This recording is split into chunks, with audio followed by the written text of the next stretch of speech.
Okay, we'd like to welcome everybody who's joining us virtually or online for our Q&A with candidates here at the Greater Hartford African American Alliance. This is part of our weekly meeting, and for the next couple of weeks, our membership is going to be graced with the presence of several people who are running for public office. And this morning, we're going to be joined by the Connecticut candidate for Attorney General, the Republican nominee, Jessica Kordas. And so with that, let us welcome her to our meeting. Welcome, Jessica, and thank you for joining us. Good morning, Stan. Thank you very much for having me this morning. It's good to have you here. Tell us a little bit about yourself and why you're running. And you can give us what your vision is, and then I'll open up the floor for conversation among the membership. Sure. I've been a litigator. I've done criminal defense litigation, personal injury, complex business litigation for the last 12 years. I do very much love the intellectual gymnastics of practicing law and representing people, advocating for and giving voices to my clients. That sort of transition, that I was looking for something bigger than advocating for a single client at a time. After January, I fought in the schools to allow parents' voices to be heard, and parents and students alike were asking after 2 years to be allowed the option to not have to mask in schools. And unfortunately, the Board of Ed wasn't listening at all. Parents of all socioeconomic background, of every political affiliation, were desperate to just be heard by our Board of Ed. I live in Norwalk. My kids are fortunate that they go to a magnet school, and I grew up there. I grew up in Norwalk. I went through public schools there myself. So finally, we organized and I moderated a public forum, and the Board of Ed started to listen. They had their own public forum, and I started to look around to see where else I could be helpful. That for me is the AG's office. It's an opportunity to use that office to do what it should be doing and what it's intended to do. While the AG's office is responsible for defending the state when they are pursued in litigation, they are also responsible for doing so with an eye towards protecting people, towards protecting the citizens of Connecticut. That has not been happening. And I hope to bring back some humanity to that office to make sure that the office is really fighting for all of us. Okay. All right. Well, with that, we'll take some questions, do a little Q&A. Sure. Are there any members of the Alliance that would like to ask questions? I'm just wondering if we could stop sharing screen. It's kind of hard to connect when you can't really see the person that you're trying to connect with. But I do have a question, so I'll go ahead and start. Good morning, Jessica. Thanks for joining us. I was wondering if you could share what you perceive as some of the top priorities going into the office that you would be looking to address or focus on. Certainly. So the office oftentimes, I think, is used, unfortunately, as an extension of the Treasury to pursue consumer protection actions against corporations that serve our communities. What I think should be done, and is often not, right now we have an Inspector General that focuses on a very small portion of police investigations. I think that we all know the Police Accountability Act was passed in a few years ago, and it's been in place now for a bit. I think it's unfortunately not served communities almost at all. It's not made anyone safer, and it's not held police accountable in the way that our politicians wanted us to believe it did. I've been doing criminal defense litigation for the last 12 years. I know that there are things that can be done to make all of us safer. Sort of along that vein, in my practice, I see 80% or more of our cases have some sort of substance abuse or mental health overlay.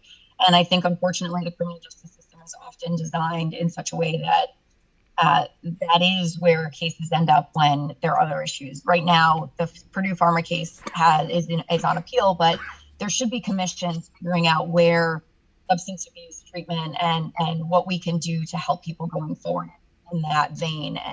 Creating those commissions, finding out how we treat people in advance, we help help substance abuse on the front end, put in place long-term thereafter, and make that really an opinion that comes out of the AG's office when settlement money is distributed to help all of our communities, to make us all safer. Any other questions? Does that answer your question? It does. It does. If there are no other questions from the members, I'll go on. I had one other area that I wanted to explore with you. Sure. So let's do a follow-up for you, and then after you, Peter, because Peter had a question. So go on. I'm wondering about there's been a lot in the news regarding the disbursement of COVID funds, and some of those funds have not been used appropriately. And I'm wondering if there's a role for the Attorney General to look into some of those areas where an audit maybe needs to take place, or what other role might there be for the Attorney General in looking at how COVID funds have been used or not used in the state of Connecticut? That's an understatement, not used appropriately. I think we can all agree that money was flowing to all kinds of different organizations with very little guidance. The AG's office, so I'm going to go backwards a little bit before I answer your question to frame what we're talking about. The AG's office is sometimes asked to be both the prosecutor and the defense attorney. It shouldn't be that way. In the mid-'80s, there was an inspector general that was appointed to investigate misconduct by state agencies. Very shortly thereafter, leadership reversed that, and there was no longer an inspector general. I think it becomes hard to create, they call it a Chinese wall in legal practice. It becomes hard to create a Chinese wall between the folks that are supposed to be representing and appearing for state agencies and the government, and have a person that sits right down the hall investigating those things. There is a place in the AG's office. We definitely need to make sure that money is going to the people that needed it most during COVID. I don't have the numbers or the statistics, and I obviously don't have access to know exactly where that money went. But my guess, my intuition is it was not spent as it should have been. There are lots of examples that we all know about publicly, but my guess is with a little bit of digging, the AG's office has 200 lawyers, 300 total staff. There are lots of investigators that I've had to work with on cases that are very qualified at digging into the fine detail. The AG's office should be used to understand where that money is, and it should go back to the people that need it most. Thank you. You're welcome. Okay. Peter. Thanks, Jessica. Good morning. Thank you for joining us. Good morning, Peter. Thank you for having me. I am a relatively new member of the Alliance, co-chairing a committee that we established called Accountability Now, which for the last 6 or 8 months has been examining issues of accountability or lack thereof in the Hartford Police Department. So I was really interested to hear you say that you thought the 2020 and amended 2021 police accountability law at the state level is not working, is not serving the people. So I have actually a two-part question. That's the first part is, could you drill down on that a little bit more? And how is it not working? Do you Absolutely. believe that it was not sufficiently constructed, adequately constructed in the first place, or is it in the implementation that it's not working? And who is it not serving? That's a big question. So let's start. Let's break it down a little bit. The Police Accountability Act has some very vague language that has not previously been defined by case law, and it has caused a lot of churn. So I'm gonna dissect it. We're gonna start talking about within the police departments, right? I think that police departments should function in such a way to serve the communities in which they're located. They should serve to protect people, to reduce risk of violent crime, all of those types of things. What ended up happening, and I'm going to sort of talk about this in two parts. First, as what they should be doing, and then what I see happening in practice. What should be happening, right, is we should be able to rely on the police departments to protect us, all of us. The issue with the Police Accountability Act is it takes away some basic authorities from the police department in such a way, because the law is unclear, that police often now don't know how to do their job. Now let's talk about it on the reverse end from the defendant's perspective. When we talk about things, I'll give you an example. Let's talk about search and seizure. The Police Accountability Act made changes so that a police officer can no longer, during, let's say, a motor vehicle stop, ask to search a car, right? But let's say that an officer functions outside of what is allowed by law and makes that ask anyway. There's no recourse, right? So I think we can all agree that cases sit on trial lists for far too long. I think we can all agree that there may not be sufficient probable cause or oftentimes sufficient information to be able to move forward, whereas the state would have a case that they could prove beyond a reasonable doubt against a defendant. And what has happened in society because of this, because cases sit, I have one from 2016 that is still sitting on the trial list. This gentleman is still waiting for his day in court. And it's 2022. There is no expectation that that case gets tried anytime soon. That should never happen. So we have failures in this Police Accountability Act. Look, there are some good parts to it. I agree that there are some things that it did that was helpful, but the reality is it was politically expedient. It was a Band-Aid and sort of a shiny object for our politicians to hold in front of us and say, here, look, I fixed your problem. But in actuality, it's not been fixed. We still have people that go to court and are resolving cases, sometimes with criminal convictions, that should not be facing criminal convictions, because oftentimes the choice is, do I come up with a plea agreement that I can live with, or do I wait until I might someday possibly get a trial? In the state of Connecticut, motions to dismiss and motions to suppress, right, where evidence is kicked out or a case is thrown out completely because there's insufficient evidence, those motions are called time of trial motions. Most other states, New York, where I'm also licensed being one of them, has a time limit. If we had, they're called omnibus motions. If we had omnibus motions that were no longer time of trial motions, there would be prosecutors reviewing files, police being concerned that their conduct would be called into question on a witness stand where they had to testify under oath, being questioned by a competent defense attorney as to what they did, right? So the Police Accountability Act, I understand the intention. I believe that there is a problem with our system and the way it works. I believe that it creates, so I jokingly say that, you know, our court system is a building where convictions are, right, where people go to become criminals. So if I may, thank you. If I may, I'm a little confused because I wasn't aware that the Police Accountability Act addressed the right to a speedy trial, which is what I think you're speaking mostly of. No. Does it?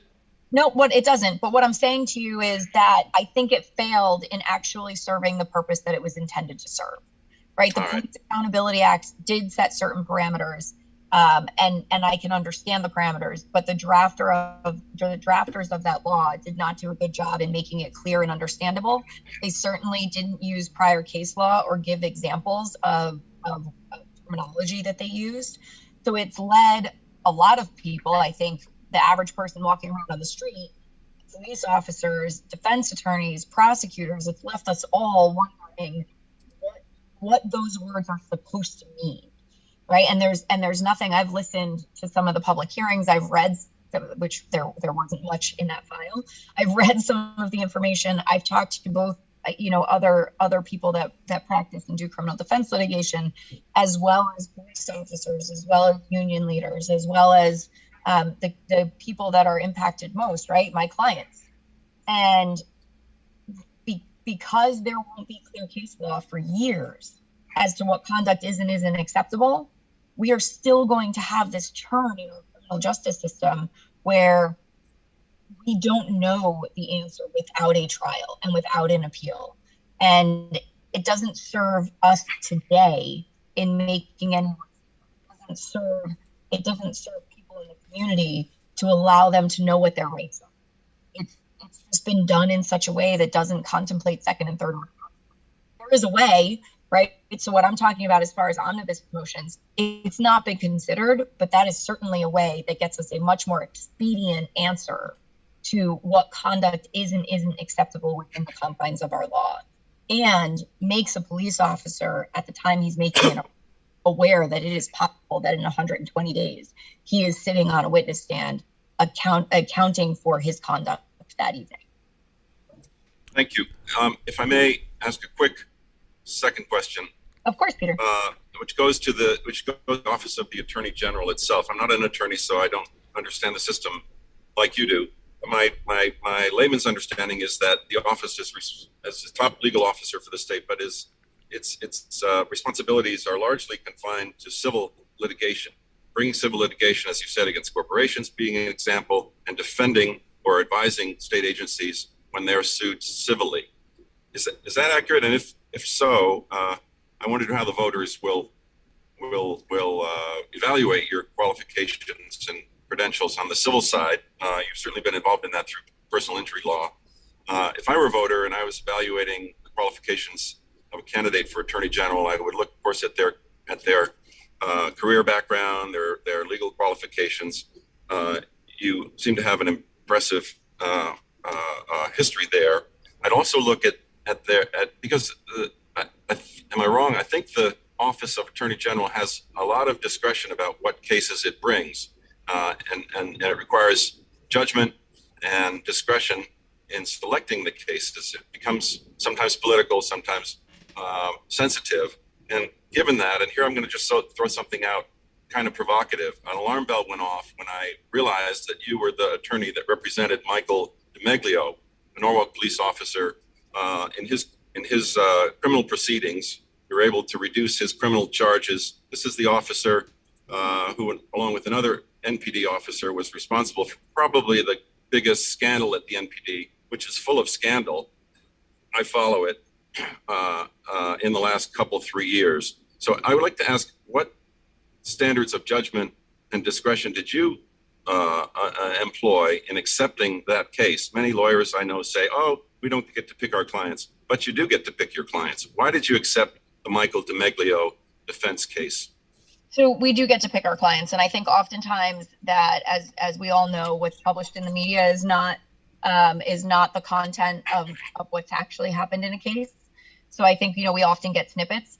I can tell you that my job as a criminal defense lawyer is not just related to the case at hand. And I know that sounds like I'm supporting the question. I'm not. My responsibility, in addition to representing and advocating for my client, is making sure that I'm holding the system accountable, right? Because it's protecting all of the rest of us, making sure that the state has done enough to prove their case, making sure that procedure and protocol were followed. Every single person, you and I included, are entitled to representation by an attorney. And we must, at every turn, make sure that the system is held accountable.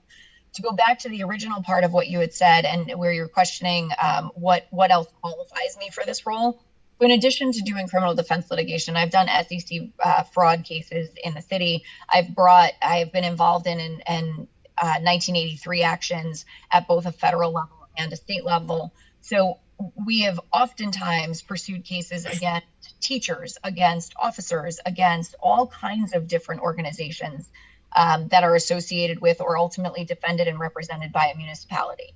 So I think if perhaps better than someone that has served on the other side of it, I understand the justice and the outcome that we are searching for in advocating and representing the state in those cases. And I think another piece that's really important to focus on is that our Attorney General's office should not be litigating cases for the sake of litigating them. And what I mean by that is it is as much my responsibility as a lawyer for my client to inform them when they have liability associated with a series of facts that have happened, and be able to resolve the case in a way that is reasonable and just. So I think that at times, and you will hear Attorney General Tong saying that it's his absolute job to advocate for and defend and represent the state and the governor and things like that. And he's right. Constitutionally, that's his job. But it should be done through the lens of serving the people and communities. And the reality is that sometimes we have to have hard conversations with our clients to say, look, the people that you are responsible for, they did something wrong, and we need to make it right by coming to a resolution. That's not to say that the coffers are open, right? That we're settling cases for all kinds of amounts of money, but doing the right thing and litigating for the sake of litigating are two very different concepts.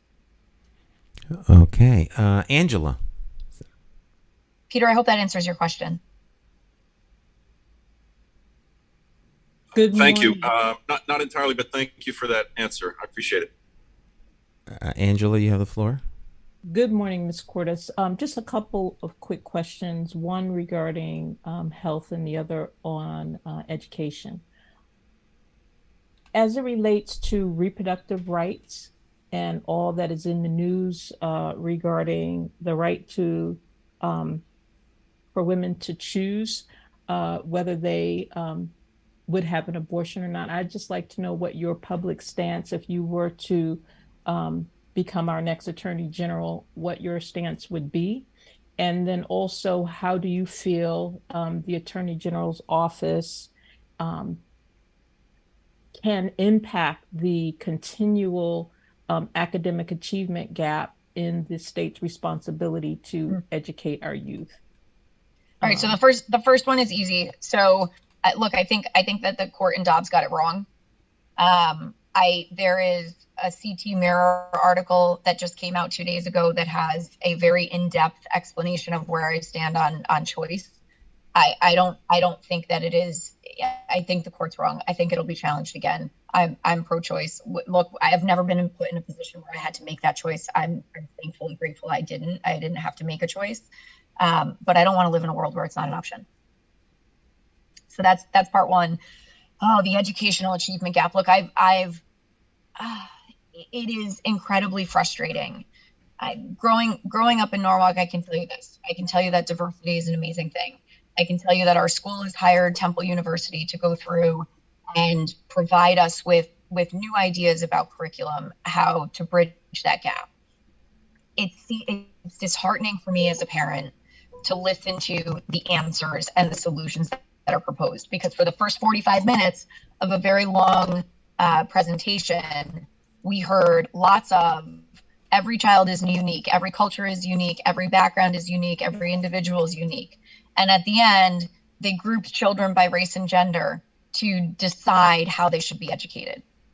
I think we need to educate every single one of our children as though they have the most extraordinary capacity, because every child does. Every mom wants the best for their kid. Every child wants to have opportunity.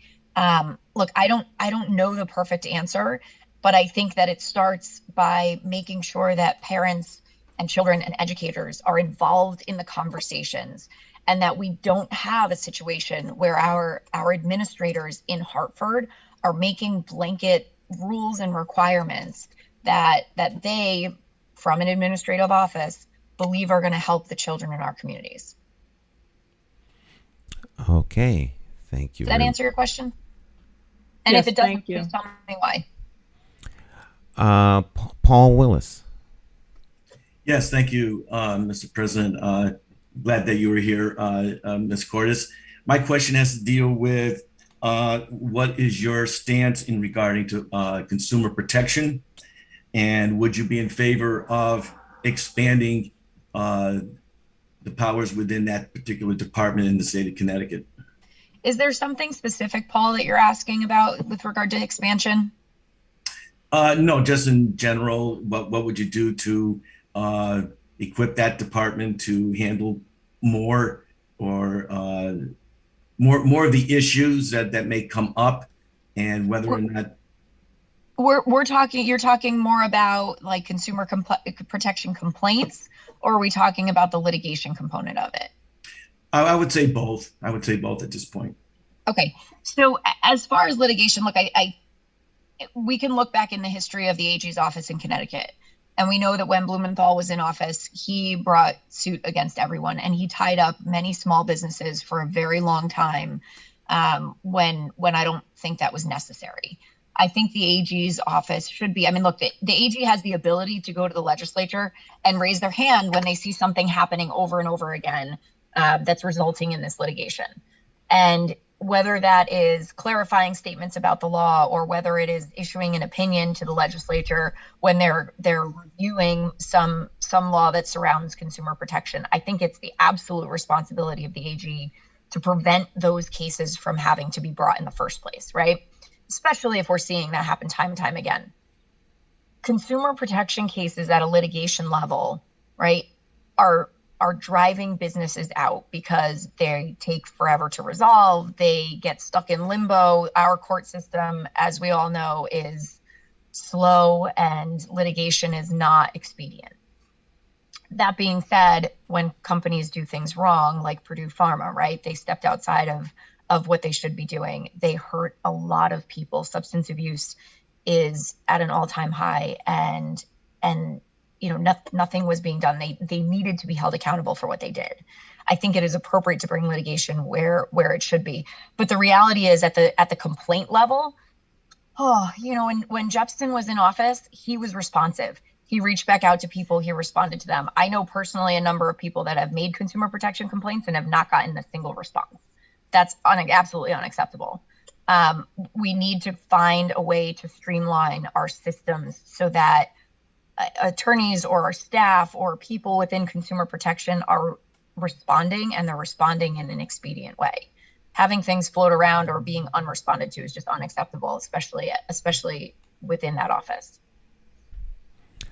All right. So Answer your question, Paul? Yeah. So would you expand the office to allow for more staff to address these issues? Look, I think that expanding anything without figuring out where there are inefficiencies doesn't make sense, right? Because we all know that there are efficient ways to do things and inefficient ways to do things. And when you start talking about efficiency studies and looking into who's doing what and what's taking a lot of time and what's time suck, there need to be consistent and better procedures to making sure that things are happening quickly. Expansion may be something that's required, but we have to figure out where we're losing time and efficiency before we make that decision. Thank you. Colin? Good morning. Thanks for coming. I have a question for you as a Republican. Sure. What is your thoughts about the set aside program that the state has for minority contractors? And what is your view on that? You know, we were just starting to talk about this. I'm waiting for some information to come over about this. I think everyone should be on a level playing field when we're making these decisions. The reality is I don't know enough to be able to go into depth, Colin, to answer your question. And if you send, I'm looking at a chat, if you send your contact information in the chat, I'm happy to have a conversation about it with you sometime later this week once I have an opportunity to review everything, and then we can talk about it. Okay, thanks. I will do that. Thank you, Colin. Okay, that pretty much brings us to the end of the time we have allotted. And so we thank you very, very, very much for joining us this morning, and apologize for the little technical glitches that you were experiencing earlier. Of course, Stan, thank you very much for having me. And you guys have my website's jessicakordas.com in the chat. You can reach out to me there. There's an info email. You can certainly reach out. We can continue the conversation. Thank you very much. And thank you. Continued success. Take care. Bye-bye. All right, so that was Jessica Kordas. She's running for Attorney General here in the state of Connecticut, and she's the endorsed Republican candidate. And so that'll end her time. We do have a second guest who should be joining us momentarily. We'll give him a few minutes, and if he does not make it here, we'll end our broadcast and thank those of you that are out there joining us. But for those of you who are watching us, we'll continue just a little bit with our regular meeting. This is what it would be like if you were to join us. Mr. Dawkins, you have a question, sir. Oh no, that you didn't take it down. Oh, okay. Very good. All right, any questions, comments?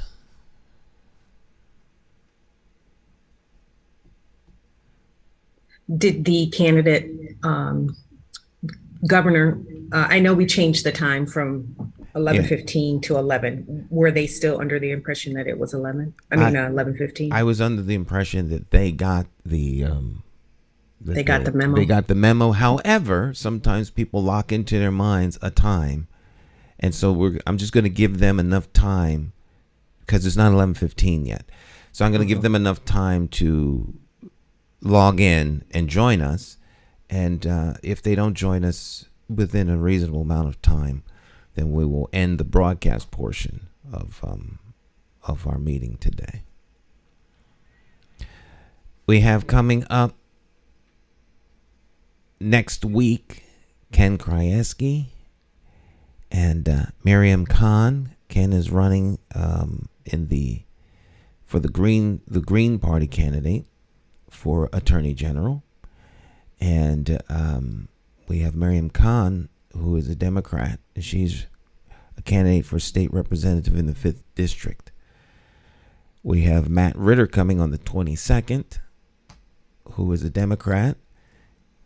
He's also the Speaker of the House, and he will be joining us at 10:30 on October the 22nd. He represents the first district here in Connecticut. On the 22nd, also at 11 o'clock, we have Mary Sanders. She's a member of the Green Party, and she is a candidate for United States House of Representatives in the 1st District. And then October the 29th at 10:30, Alyssa Peterson, who is a member of the Green Party, and she's a candidate for state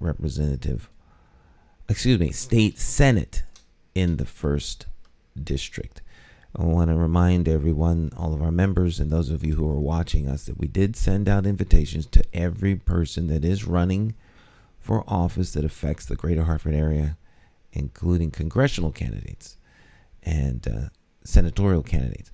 So we do have these individuals that you see on your screen have made a commitment.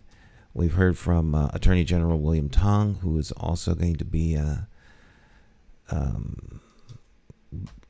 committing to a date and time, but his communication came in after this was printed for today. And so we do have 5 more slots open from 11:30 to 12. So Madam Chair. One note on that, I am recognizing that we may have a few more slots available because technically the first Saturday in November, we're still ahead of the November 8th election. Oh, okay. So that would give us from 5 to 8 slots. Yes. So November 5th is still it would be an opportunity for candidates to come in. So. Okay. Well, very good. Well, we are indeed being joined by our next candidate, who is running for governor, and he is Robert Hotaling. I hope I'm saying his name correctly. Am I saying your name correctly, sir? Yeah. Well, welcome aboard. That is correct. Okay. Well, welcome aboard, and we thank you for taking time out of your schedule. To those of you who are continuing to watch us through social media, we're now being joined by the independent candidate for governor, running for governor here in the state of Connecticut, Robert Hotaling, and we welcome him. And sir, we'll give you the floor. You can tell us a little bit about yourself, why you're running, a little bit about your vision, and then we'll open up the floor to Q&A from our members. So welcome aboard. Well, first of all, thanks for having me. I really appreciate it. First of all, can you hear me? I just want to make sure you can hear me. Yes. Okay, great. Okay. Sometimes I start talking and folks are like, hey. So first of all, thank you again. I'm Rob Hotaling. I'm running as an independent running for governor for the state of Connecticut. And I'm a 25-year resident. I'm a husband, a father. I have 4 young children. I came to Connecticut to attend the University of Connecticut, where I graduated as an electrical engineer. I met my wife there. She's also an engineer.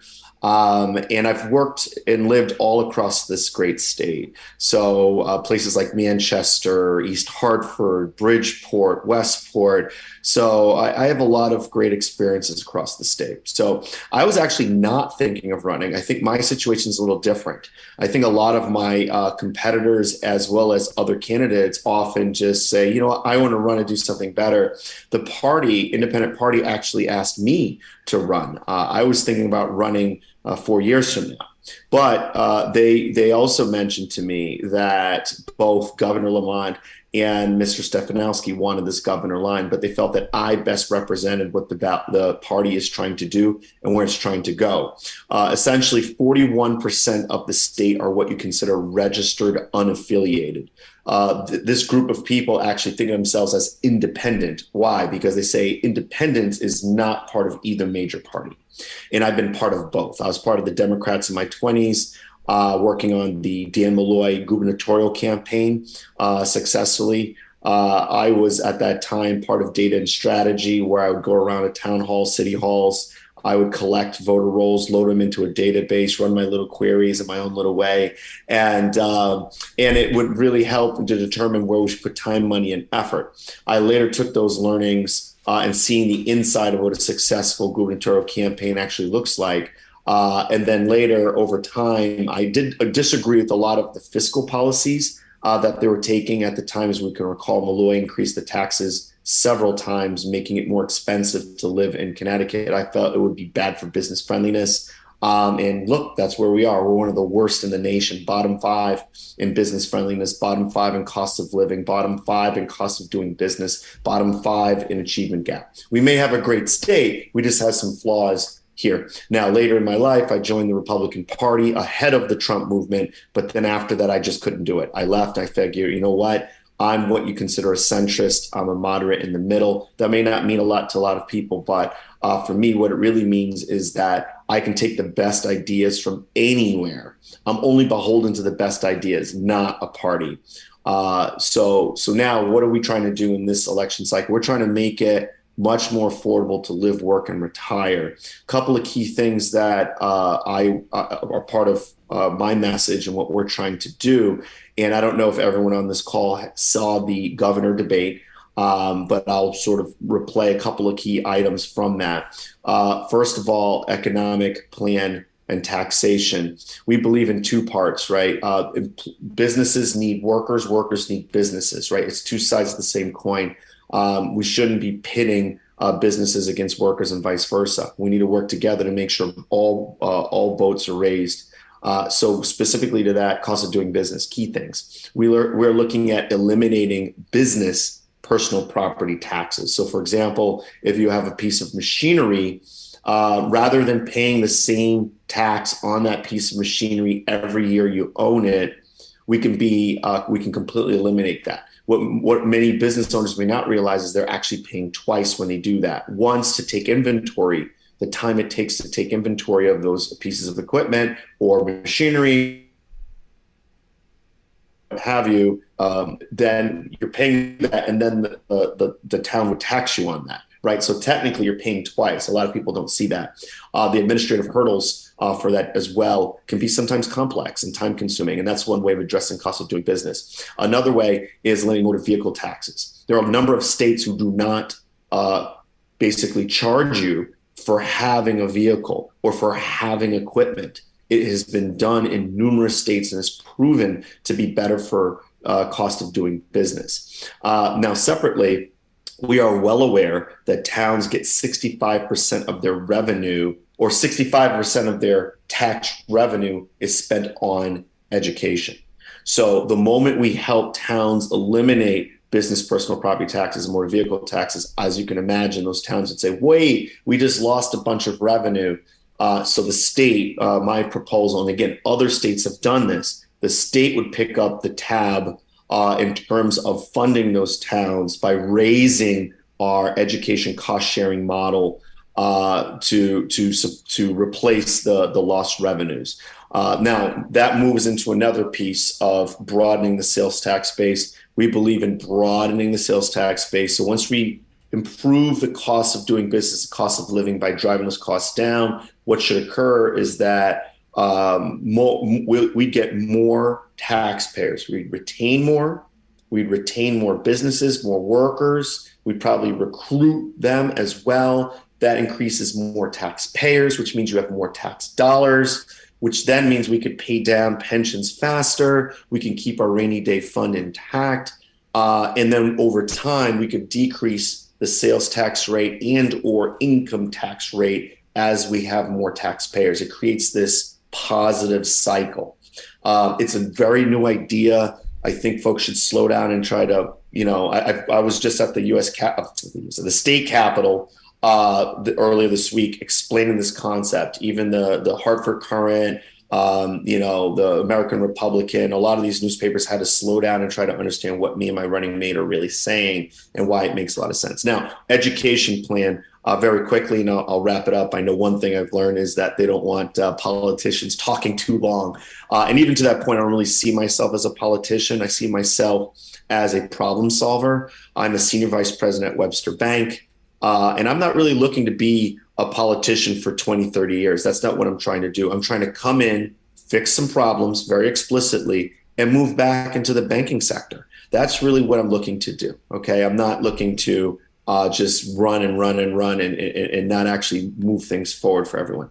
So now an education plan specifically. Right now, we've seen that the ECS, the education cost sharing model, has failed our inner cities. Our inner cities have poor dropout rates. They have poor outcomes for our students. And the current administration has not demonstrated how to solve that. In fact, the state has been led predominantly by a single party for nearly 2 decades, and they have not fixed this problem. In fact, it's gotten worse. We may have a top 10 school system overall in the whole country, but we also have the worst achievement gap. It's really a tale of two cities. You say, why is that? It's because the inner cities have basically been forgotten or not properly led.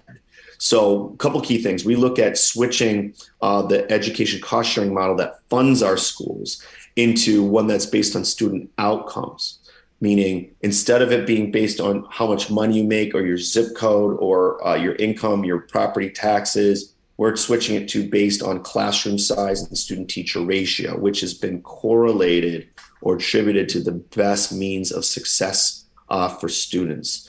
So we really believe that. Then we're looking at separating, not defunding, just separating and improving measurability of true education funding versus social spending.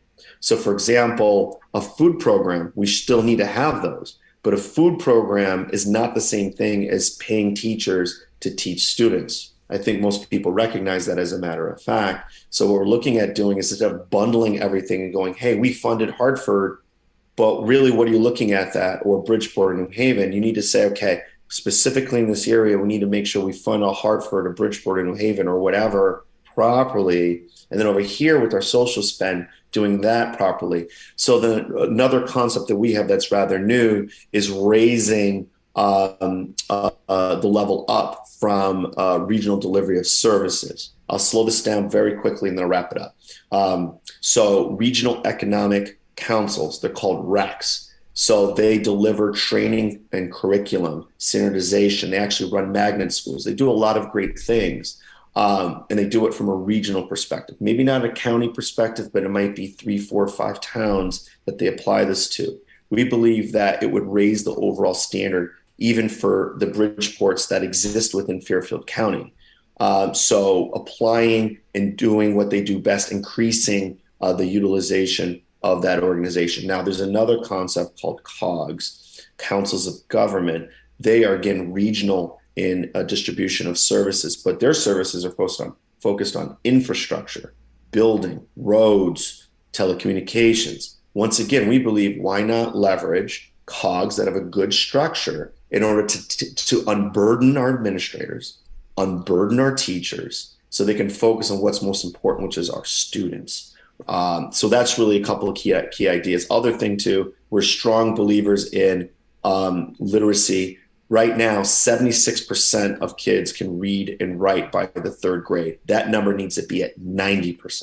And that is what we're focused on. Full literacy by third grade for reading and writing. We also believe in financial literacy, which is checking accounts, savings accounts, what's a mortgage. We need to be teaching our kids before they graduate from high school what I call money math, because you can't get away from it. Every single person on this call and everyone you know is affected by finance, and they need to start understanding a little bit of that, like language arts. Okay, so those are some key areas. Last one, and then I'll gladly stop and take whatever questions in terms of the format of this forum, but is one more radical idea that I think it really makes a lot of sense. I have 3 parents that are all retired. My father's semi-retired.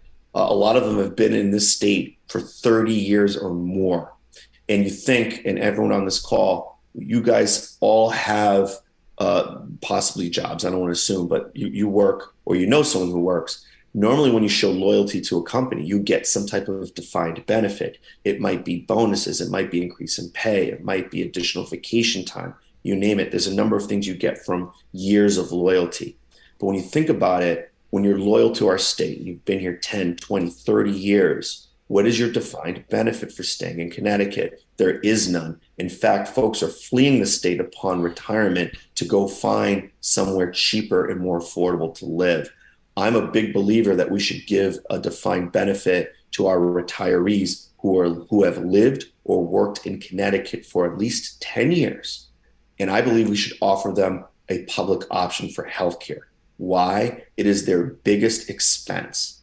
So if you eliminate it, and I've spoken to a lot of senior citizens and retirees across the state, and they all almost unanimously told me that they would absolutely stay in our state. And in fact, the money saved on healthcare, they would put that back into the economy by going out to eat or spending, or you have it.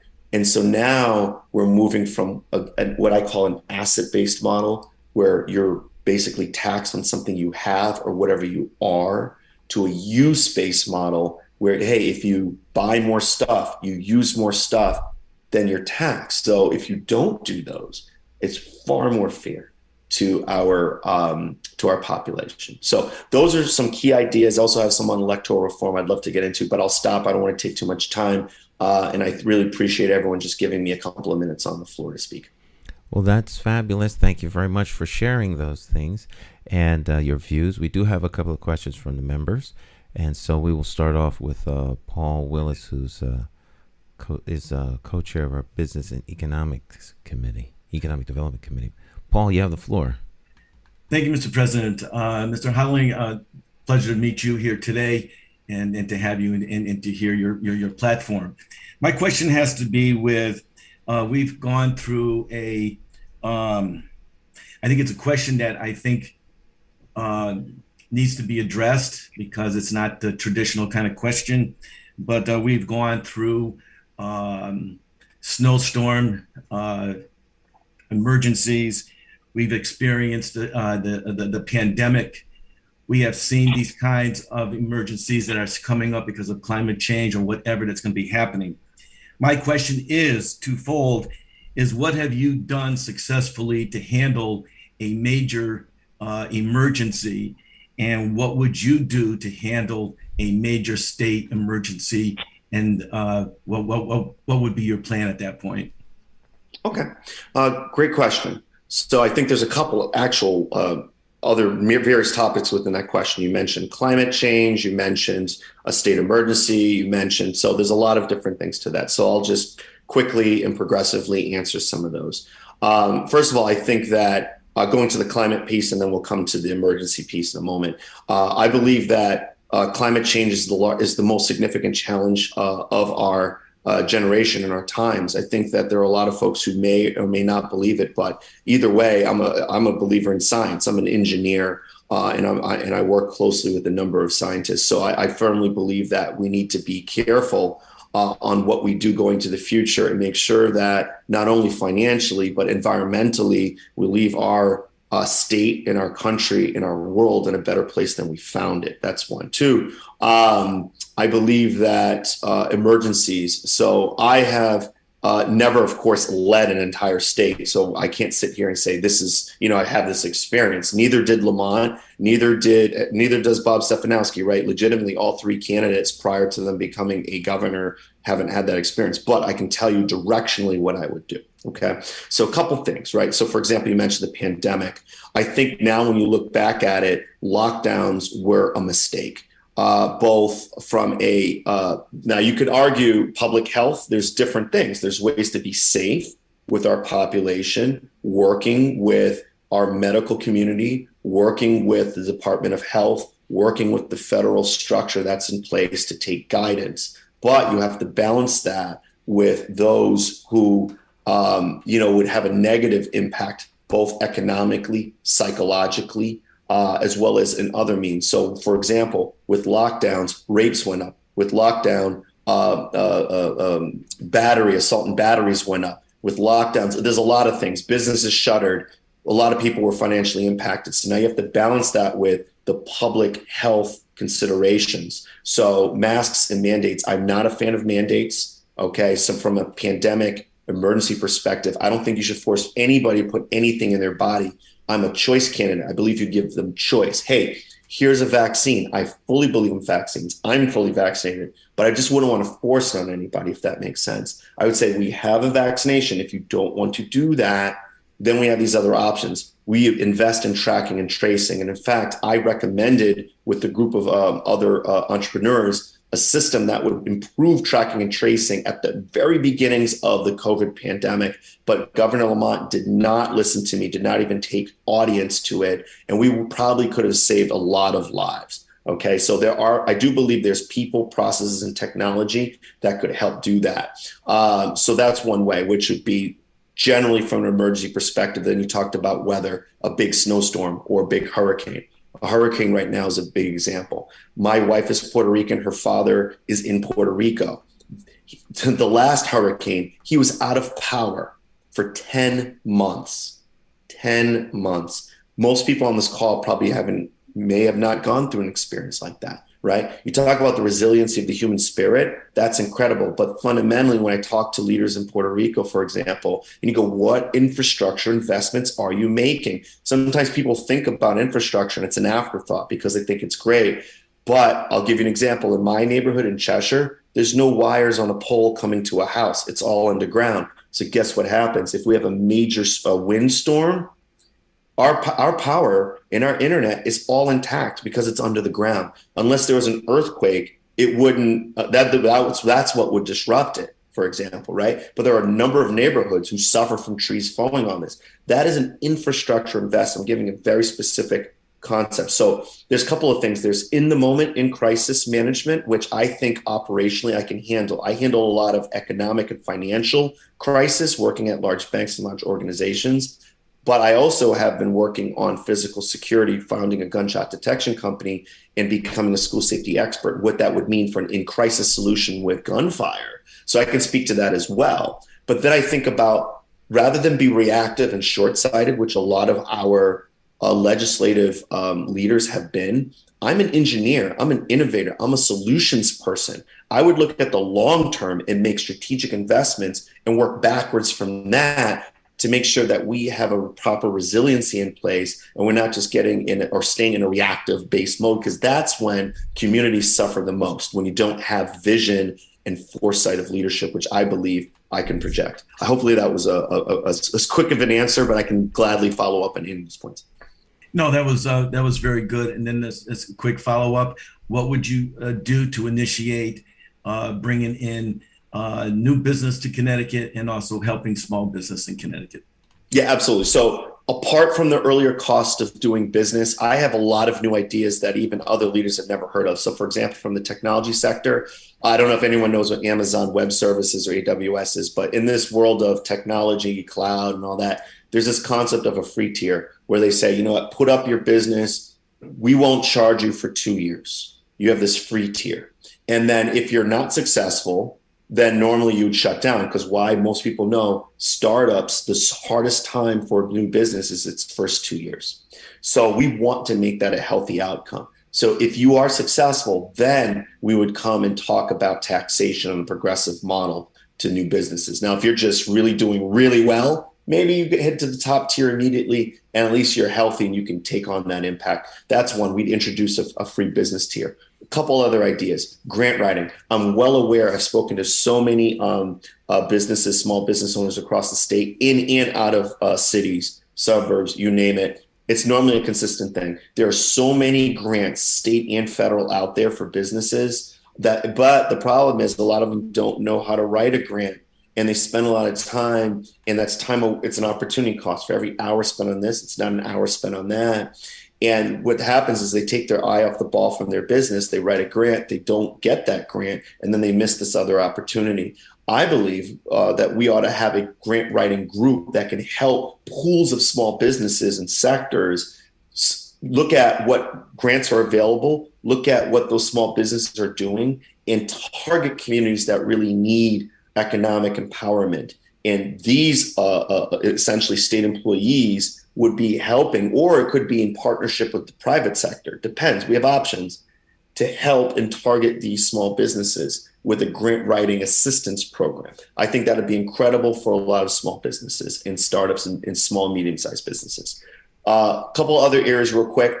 I've worked at a manufacturing facility. I worked at a 50-year manufacturing facility where I pivoted it from just making hardware into making IoT devices. So I have also this technology background.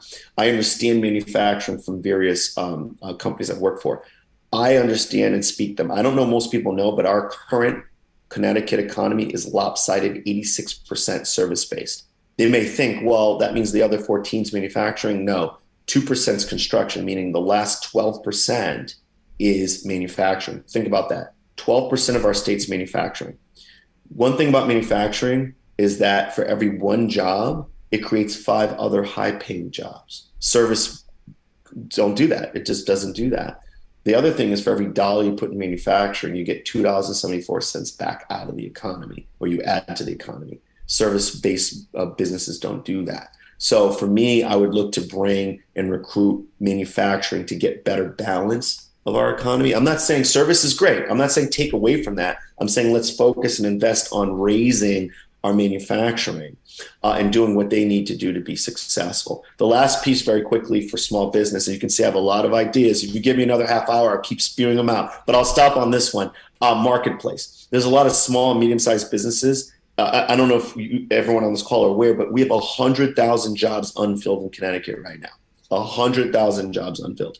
So there's an issue with the pipeline of workers not being properly trained to get on those jobs. So for me, in our education economic plan, we have combined it where we're looking at leveraging community colleges or trade schools, or adding apprenticeships and mentorships. We're big fans of learn while you earn.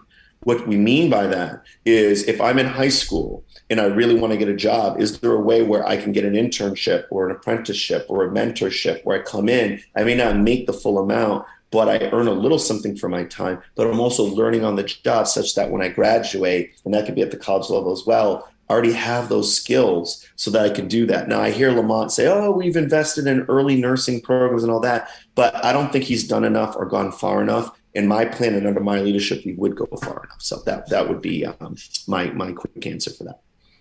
All right. Naisha McCauley, followed by Angela. Naisha, you have the floor. Thank you. And thank you, Robert, for joining us this morning. I had one comment when you mentioned regionalizing some aspects of services. Good luck with that in Connecticut. But apart from that, you mentioned a wealth of ideas, but I'm interested in what you see as should you become governor in 2023, what would be the number 1, 2, 3 sort of priority that you would be focused on? Sure. Number 1 priority is cost of doing business, cost of living. We need jobs. We need employers. That's key to our economy. Polls show the average Connecticut citizen still cares about jobs, economy, inflation. That's number 1. 2, closing the achievement gap, the education plan, the earlier points I made. That would be our second priority. Third is our long-term labor shortage. CBIA states that that's our biggest issue. If you guys saw the debate with Mike Heideck and Gracia Gomez, they're talking about how we have a teacher shortage, we have a police shortage, we have a medical worker shortage, we have shortages across all sectors. That goes to the earlier point about cost of doing business, cost of living. People are leaving, jobs are open, and they're not being filled because people aren't properly trained or educated in order to service those jobs. So when you put all that together, that's going to be critical to our state. The other one that I'm looking at closely is affordable housing. That's a huge issue in our state. And I believe that we really need to level the playing field of developers and towns. That's one. But two, we do need to take a look at that. The 10% requirement, there's 50% of the states who haven't even submitted a plan. I think it's a mixture of a lack of respect and a lack of priority from the governor. So for me, I would make sure to go to each and every town mayor if I were elected and who did not submit a plan, and work with them to say, okay, what can we do with your town to make sure that we have the proper level of affordable housing for the people who live in that community, so the people who work in that community can also live in that community. I'd also look at making our cities more vibrant. I think part of the reason we have an affordable housing crisis in Connecticut is because our cities are not vibrant. Jobs are leaving, shops are leaving. It's just not cool to be in a city right now in Connecticut for whatever reason. That's just the general psychology.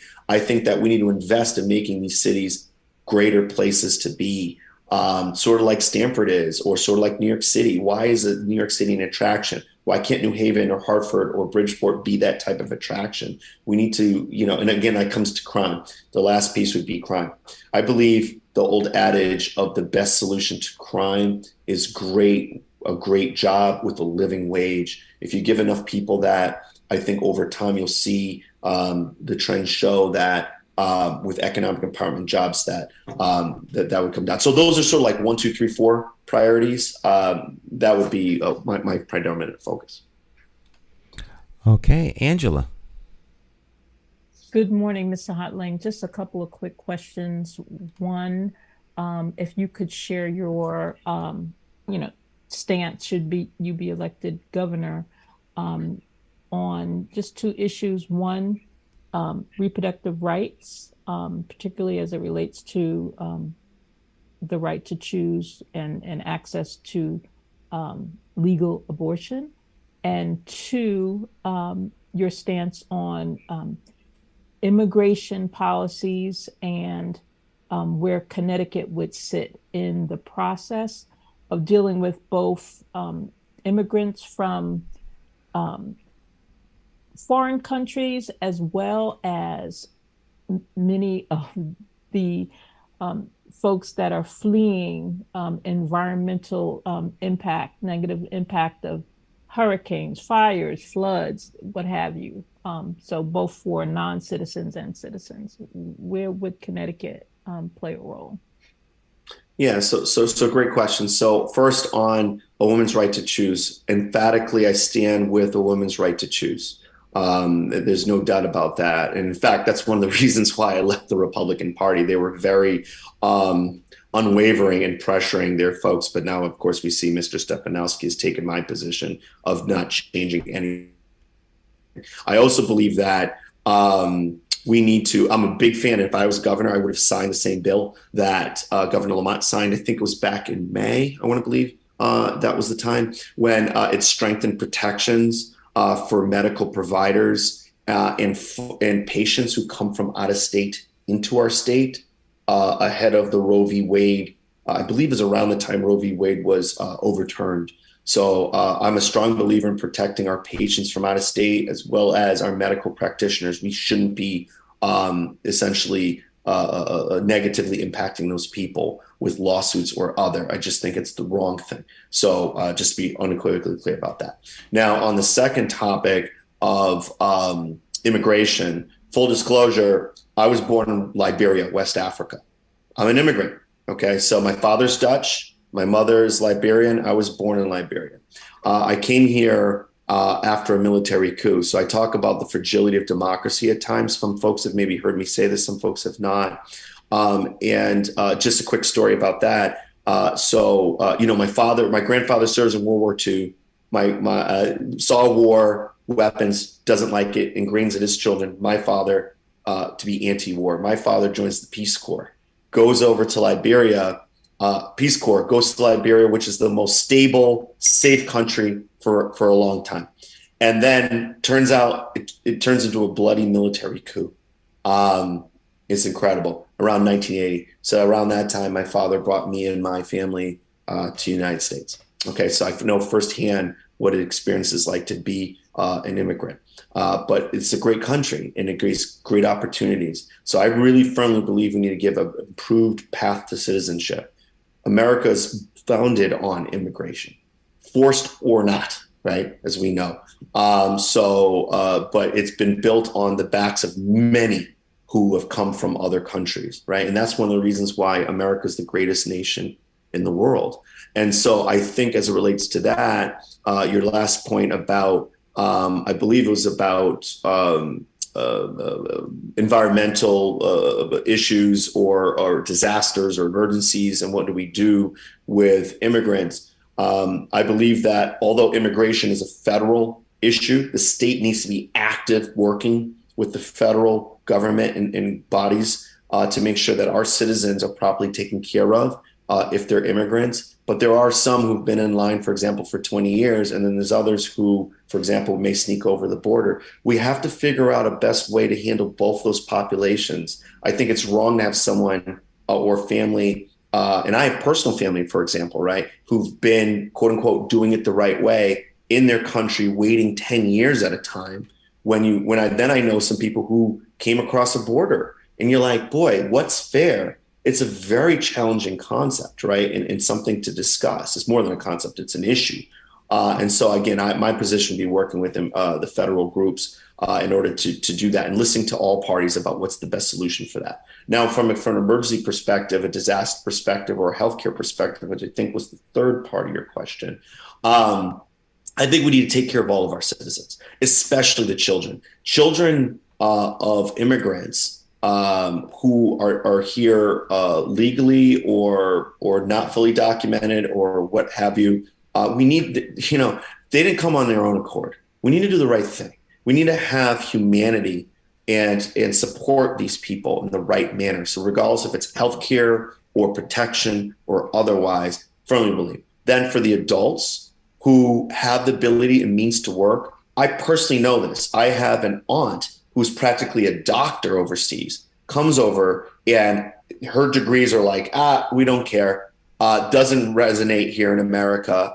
And you're like, you have no clue how talented or educated this person is. We need to also consider that, which is when people come over here, empowering them to work and contribute to our society, to be a productive member of society. They came here, they didn't come here to get a free ride. I don't think anyone wants that, right? I think that's been my message to a lot of the suburban communities who may not understand this issue of immigration.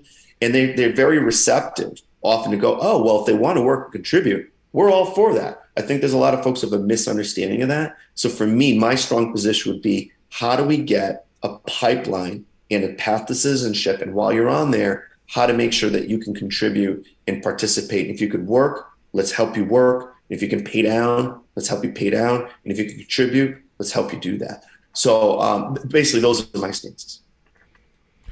Okay. Very good. Thank you for sharing. That brings us pretty much to the end of the time we have for this. Stan, I had my hand up. Oh, I'm sorry. Okay. Colin, you have the floor. Thank you. His name is Robert. Leaf? Yeah. Yes. How you doing? Good. Good. How are you? If you become governor, first of all, the young lady that came on before, I know she's a Republican, so I asked her the question about the DAS set-aside program, and she basically saying that I guess everybody should be on the same playing field.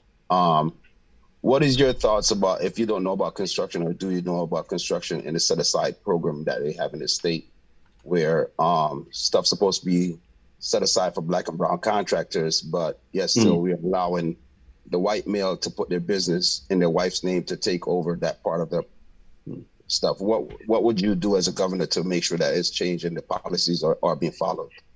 Yeah. So this is a great subject. I'm not fully versed in all aspects of it, but I've definitely read about it and I've definitely discussed it. So I'll be honest, there's an equity issue in our state, right? So from construction, for example, CENA is doing great work in terms of in Hartford, for example, Bridgeport, other places where they will take abandoned homes and turn them into nice, beautiful homes. And these are like construction, and they work with construction businesses, but there's an equity issue. And right now what we have is this quote unquote couple things. One, lottery systems. Two, closed RFPs. What I believe, again, is the structuring and the approach. The folks who administer these programs may not even understand that there's a flaw. So if I was a governor, I'd be able to go in immediately and address the flaws and say, listen, by population alone, I believe that if I understand this right, 12% of our population in Connecticut is African American, 17% is Latino. If I understand this right, I think something like 80 to 82% is Caucasian. Just by the numbers, you're going to have more opportunities of folks trying to get those construction jobs just on numbers alone. And so, especially when it's in communities of color, where, you know, Black and brown communities need to have equal footing, right? And right now it's not seen that way, right? So one of the key things I would like to do would be focusing on that, making it a priority to make sure we have proper equitability. So I'll give you guys an example, right? A big one that I've spoken to a lot of people with, BLM 860, as well as a bunch of others who have talked about even marijuana, for example, right? So it's a lottery system, $100,000 per ticket to get a lottery to get a dispensary job. And I don't think the construction industry is that different. Problem is, historically, Black and brown communities, don't have money like that readily available, and they don't have access to money like that readily available. So folks will scrap up to put together $100,000 to get one lottery ticket in on something. Meanwhile, you have others who have millions of dollars. They can buy 10 tickets. They can buy 20 tickets, and then they won the lottery. And you go, well, it was fair. And this is my point. There's a lot of legislators who don't fundamentally understand that it's ingrained in it. There's an unfairness built into the system. So as a governor, one of the key things, my key skill sets is working at large matrixed organizations like Webster Bank. I'm a senior vice president at Webster Bank, is looking at the whole structure, looking at legal. I have a background in legal. I have a background in tech, a background in finance. I'm a Stanford trained engineer. I can go into that and also, from my multicultural background, understand what it means to be on either side of this thing and say, guys, do you inherently understand this is not fair? And here's how to fix it, not just point at it and say what's wrong with it, but actually give recommendations on how to fix it. So I think I'm best positioned to do that as governor. Well, since you don't understand, to make it clear a little bit, there's 169 towns in Connecticut. There's a set-aside program from DAS. Forget about the City of Hartford housing or whatever it is. We're talking about major projects that are $150 million. There is a set-aside package for minority business. So what's going on is that instead of minority business getting those projects, white males are putting their wife's name inside that for the business, and they're actually recovering those jobs as minorities. So there is over, if you take the number of Black and brown contractors and add them together, there is more women-owned business that's in the state of Connecticut doing construction. Right. So just for you to understand, not the houses. I understand. So basically what you're saying is we've grouped minority where we say woman-owned, actual minority, culturally, as an ethnicity owned, or veteran owned. And so the woman, what you're saying is wealthy Caucasians, their wives put them there. And because it's women owned, it's still considered quote unquote minority, and then they fulfill the obligation or the base requirement for the project, is what it sounds like you're saying to me. Yeah. So the larger white firms will start a business in their sister's name or something like that. And they're supposed to sub out a certain percent to minority firms. Right. They're subbing it to the white ladies that they're creating themselves and actually getting away with that. So there is an issue inside of this DAS system on oversight But that's why. So and I think Colin is the name, right? But Colin, I think my answer still holds true, which is going in there and explaining to them the fundamental unfairness of it. They may not recognize it's unfair, and looking at it and restructuring. I still think my answer is still true and correct in that going in there, taking a look at the validation. And I mentioned a closed RFP process earlier. Right now in Connecticut, we have a transparency issue. There's two sides of it. It's how are things awarded, right? And the unfairness of the qualification. Maybe it means breaking out Caucasian women from Black and brown communities or ethnicities or cultures. That's a restructuring or revalidation. That's one potential change you can look at. But it takes someone talking to legislators and having them understand the fundamental unfairness in terms of equity, right? So that's one. Two is transparency. The Democrats or Republicans both can't say anything about transparency. They had total lack of transparency. And sadly, and I say this, there's a lot, listen, I come from the Black and brown community. Folks just vote blindly for Democratic. Who controls this right now, Colin? The Democrats. They have no inclination to really make a change here. We have to hold them accountable and let them know that that vote isn't built in automatic so real change can occur. So right now they have a fundamental issue with transparency. And that transparency issue is how did you award this project? How did you arrive at this conclusion decision? It's not public. So I'd ask you, Colin, have you ever seen, and you understanding this issue, have you ever seen the outcome of how it was awarded? Do you have any information or any report on it whatsoever right now? Repeat that last question. Have you ever received a report of how a project was awarded? Yeah, it's CHRO. CHRO has the whole list of how the project goes out, and every time a project is going out, it actually is posted for you to bid on it. So the bid. Yes, right. The bid. How do you award the bid? Do they say, "Hey,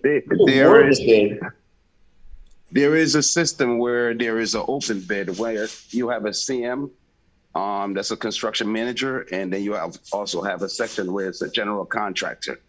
In the CM section of it, it's an open bid. So it's meaning that you put your price in an envelope, you drop it off to the agency that is going to be doing the bid. They open up the envelope in front of you, and you know from that day if you're the lowest bidder. On the GC side, everybody tallied the number to the GC. The GC pick and choose who he really wants to be on the job. So he could call me up and say, "Hey, you're $30,000 higher than the next guy." And if I feel like and look into it and see, "Hey, I want the job," and you take it for that. That's how that kind of works. Yeah, but see, the GC has more power in that scenario that you just gave me. So the GC doesn't really have guidance on how they award. There's no measurability to it. There's no quote unquote. I don't. Some people don't like to use the word quota, right? But the point is, for every one of these, or every two of these, or every three of these, you do one of those, right? You can constantly go as a GC. Sorry. So there is. So not to make it go up, but there is a quota, because if it's a state or a city job, there is a quota of how much percent of it needs to be going to a woman-owned business or a minority. So there is already a quota. There's a number that's set that they have to meet. Yeah. Yep. So, but then further, if the same groups keep getting the same jobs, you're not really spreading to make, essentially the government becomes a picker of winners and losers over and over and over and over again. And I think that that's part of the issue. Again, taking a fresh look. If you've ever looked at the ultimate outsider, that would be me. I've been part of both parties, but not part of both parties, right? And having, quote unquote, no allegiances, but at the same time, being able to work with these folks and win on ideas, I stand the best case to make some real significant change. I know that, it's a long call. We can go deeper into it, Colin, but I really appreciate it. I got you. And also, too, in your section of the business that you do, that is actually killing Black and brown contractor is actually getting line of credits to actually keep up with some of these jobs. So there is an issue on both sides, and there's an issue with the bonding situation since you're in the banking industry. Yeah. So So at the end of the day, the state is paying a lot of money on bonds to keep Black and brown contractors off, which it could be savings to projects instead of being wasted on bonds. That's all I got to say. Yeah, and that goes back to my earlier point about financial literacy, and I know we can move on, but it's not just financial literacy of the individual. What is a checking or savings account? For me at Webster, just to be clear, I do retail online banking, both for consumers as well as small business. So, and I work with other leaders. I'm essentially leading the digital front end, right? So if you need to apply for small business lending, if you need to apply for a small business deposit account, that's also my group, right? And when I look at it, I can tell you right now, disproportionately, Black and brown communities do not understand how to apply for or qualify for lines of credit. And they also don't understand how to work backwards from being more highly rated or considered for better rates on lines of credit. There needs to be a movement of financial literacy across Black and brown communities. There really needs to be, and that's why I'm a champion of it. So these are really great questions, Colin. And I really appreciate Naisha and Angela. So thank you so much. Okay. Well, that does end our time for this morning. And we thank you for stopping by. If you want to give people real quickly contact information, that would be helpful. Yeah, so absolutely. Because I'm a tech guy, I'm going to drop it right in here. Boom. So you can see how quickly I type, right? So in the chat, I do Zooms and Teams and you name it all day, every day. So yeah, Hodling, 2022.com or robertbhodling.com. There's also ctindies.com. So I appreciate you guys. I'm just hoping I can win your support. It may not seem like, and I think also I'll end on this, and I like to end on this, which is 41% of our state are unaffiliated, not a DRR. They control the fate of this election. And if the unaffiliated vote for me, I win. It's that simple. And the state would go in a different direction. So if you think that Governor Lamont and all of the folks that are in his circle are doing the right things for you, then vote for Governor Lamont. That's fine.